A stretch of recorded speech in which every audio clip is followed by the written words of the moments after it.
আজকে না দার্জিলিংয়ে আমাদের শেষ দিন।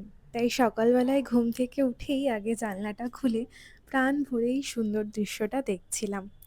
দেখতে দেখতে দুদিন কিভাবে যে কেটে গেল বুঝতেই পারলাম না। আর সাথে যখন বন্ধুরা থাকে সেটা তো আরোই বোঝা যায় না।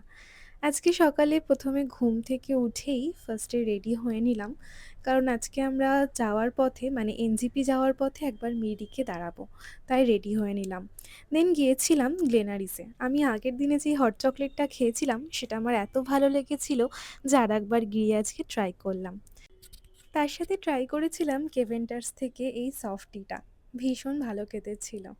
বেরিয়ে পড়লাম মিরিক যাওয়ার জন্য। আবার কবে আসবো কি জানি, প্রচণ্ড খারাপ লাগছে ভেতর থেকে।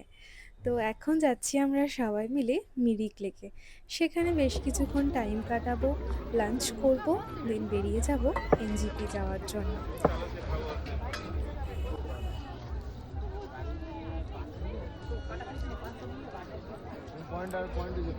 আজকে দুপুরে লাঞ্চের জন্য আমি মোমোই খাচ্ছিলাম, বাকিরা অনেক কিছুই খাচ্ছিল।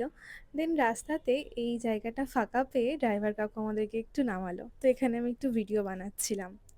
৭টার সময় পৌঁছে গেছি এনজিপিতে, আর দেখো কে এসেছে। পায়েল এসেছে দেখা করতে আমার সাথে। আজকে অনেক দিন পর ওর সাথে দেখা হলো। তো এইভাবেই আমার দার্জিলিং ট্রিপটা শেষ হলো।